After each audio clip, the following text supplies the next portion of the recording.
doit mettre sur pied une... Dans un état de droit, il y a une justice indépendante.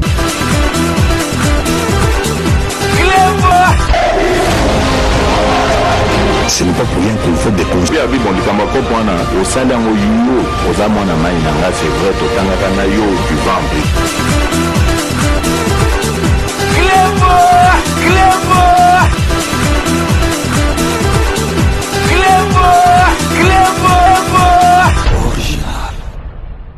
Salut et bienvenue sur Reclebois Original. Merci de votre fidélité. 5 minutes avec César Ngadi. Tout le monde est d'accord et il en restera ainsi pendant très longtemps. La Cour des comptes a fait sa rentrée judiciaire le jeudi 9 mars 2023 en présence du chef de l'État, le magistrat suprême du pays, son Excellence Félix Antoine Tshisekedi. Pour ceux qui ont manqué le direct, nous allons vous proposer dans un instant en image de suivre cette rentrée judiciaire de la Cour des comptes. Restez connectés sur Reclebois Original pour la suite de nos programmes. Merci Mathieu Moudi Bangou. Voilà, tout protocole observé. Le président de la République va faire son entrée dans cette salle.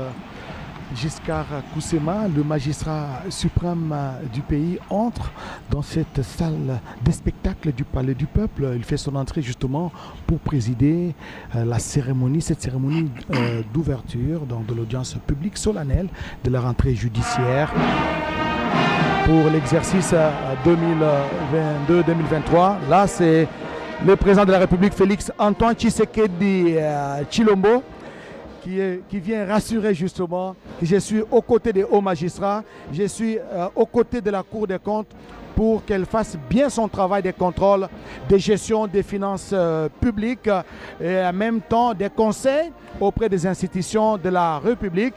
Le chef de l'État, Félix Antoine Tshisekedi Tshilombo, va prendre place ici dans cette salle et il va suivre justement la mercuriale, n'est-ce pas, du procureur général de la Cour des comptes qui va donner la politique générale, même l'orientation de l'action de la Cour des comptes. C'est la Cour qui prend place parce que c'est leur journée, donc le bureau de la Cour est là.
Nous rappelons que nous sommes ici.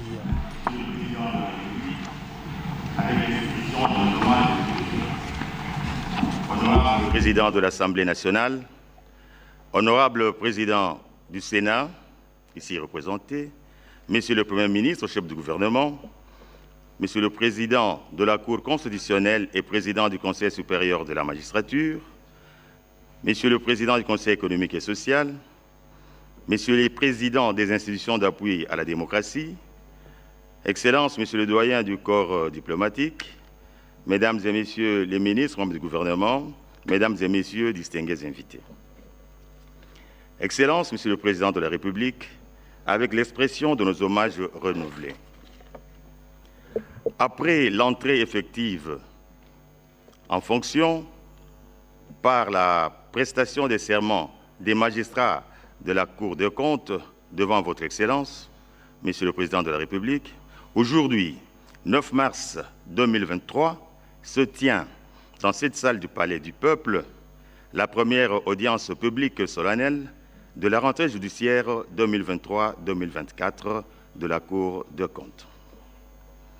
À l'issue de cette audience publique, le premier président de la Cour des comptes se fera l'honneur de remettre le rapport annuel à Votre Excellence, Monsieur le Président de la République, un exemplaire à l'honorable président de l'Assemblée nationale et un autre à Monsieur le ministre, Monsieur le Premier ministre. Avec votre autorisation, Excellence, Monsieur le Président de la République, le protocole cède la place à la Cour des comptes pour l'audience publique solennelle. Tradition oblige, la cloche a sonné, donnant ainsi le go de la rentrée judiciaire 2023-2024 de la Cour des comptes. C'était ce jeudi lors d'une audience solennelle et publique dans la salle de banquet du Palais du Peuple. Magistrat suprême et garant du bon fonctionnement des institutions, le président de la République Félix Antoine Tshisekedi Tshilombo est personnellement venu assister à cette cérémonie. Une présence qui traduit son engagement à l'amélioration de la gouvernance financière dans le pays. Conformément à son règlement intérieur, cette institution supérieure de contrôle des finances publiques a débuté la cérémonie par une mercuriale prononcée par le procureur général de la République. Elle était consacrée essentiellement sur l'historique, la présentation et les missions de la Cour des comptes. Une cour qui tire ses origines de l'époque coloniale et qui a connu de moments de léthargie avant d'être réhabilitée en juin dernier par le chef de l'État Félix Antoine Tshisekedi Tshilombo, qui a renouvelé le personnel de cette institution et l'a doté de toutes les structures nécessaires à son fonctionnement. S'en est suivi les discours d'ouverture des assises du premier président de la Cour des comptes, Jimmy Munganga Ngwaka, qui a décortiqué le thème « La répression des fraudes et gestion, moyen efficace de lutte contre la corruption en RDC », avant d'affirmer avoir relevé des fraudes et gestion dans l'exécution du budget exercice 2020-2021 et attend du chef du gouvernement des mesures correctives. La Cour des comptes a fustigé des irrégularités graves et récurrentes constitutives de fautes de gestion relevées au cours de l'exécution du budget des exercices 2019, 2020 et 2021 dans le chef des membres du gouvernement. Il s'agit notamment du recours systématique à une procédure d'urgence non réglementée pour décaisser des fonds à la Banque centrale du Congo ainsi qu'au mécanisme de la mise à disposition des fonds pour des dépenses importantes et d'investissement. Il en est de même des dépassements budgétaires non justifiés ni couverts par une rectification du budget. Le premier président de la Cour a par ailleurs fait remarquer que les fautes de gestion les plus graves sont commises par les institutions du pays dont certains animateurs sont considérés comme des intouchables. En application de l'article 14 de sa loi organique, la Cour des comptes attend-elle jusqu'au 12 mars 2023 que le gouvernement lui communique les mesures correctives prises par lui. Et pour cela, la Cour des comptes a au regard de ses prérogatives la latitude de proposer à l'autorité hiérarchique ou des tutelles de prendre des mesures conservatoires comprenant une suspension, une destitution, un blocage des comptes bancaires, une interdiction de quitter les territoires et autres. Et dans la foulée, le premier président de la Cour a remis le rapport public de la Cour des comptes exercice 2020-2021 au président de la République, magistrat suprême, puis aux représentants du président du Parlement et au Premier ministre. À l'instar de l'Inspection générale des finances, la Cour des comptes entend contribuer à l'amélioration de la gouvernance financière et au respect des principes des Trouver des voies et moyens de mettre fin à la dépréciation du franc congolais face au dollar américain sur les marchés d'échange, raison principale de la réunion de conjoncture économique qu'a présidé le Premier ministre et chef du gouvernement Jean-Michel Sama Lukonde Kyenge. La publication sur les médias locaux par la Banque centrale du Congo du taux d'échange est une des mesures prises pour arrêter toute spéculation. Le Premier ministre, chef du gouvernement, a convoqué ce jour une réunion spéciale autour de la question du taux du franc congolais à la suite des différents rapports que nous recevons de l'opinion publique. Et à cet effet, et pour fixer l'opinion, il a lieu de dire que les chiffres nous communiqués par la Banque centrale du Congo révèlent que le franc congolais est demeuré relativement stable au cours des dernières semaines. Et à la date d'aujourd'hui, le franc congolais s'est échangé à un taux de 2035 francs congolais contre le dollar américain sur le marché officiel. Et au marché parallèle, l'on a observé des taux qui varient entre 2250 et 2350 francs congolais pour un dollar américain. La réunion de conjoncture économique a noté également une décélération de la formation des prix intérieurs au cours des dernières semaines. Cette décélération s'observe notamment à Kinshasa, dans la capitale de notre pays, à Lubumbashi et à Goma. Il va donc sans dire que nous faisons face à une spéculation qui prend forme autour de la question du taux du franc congolais. Et c'est pourquoi certaines mesures ont été préconisées pour apporter la bonne information et mettre fin à cette spéculation. Il s'agit notamment de la publication au quotidien par la BCC des taux du franc congolais sur les médias locaux.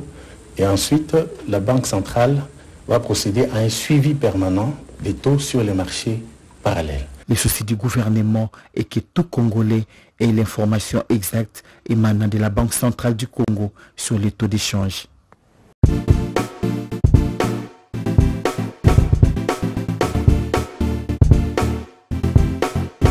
On doit mettre sur pied et mettre dans un état de droit et une justice indépendante.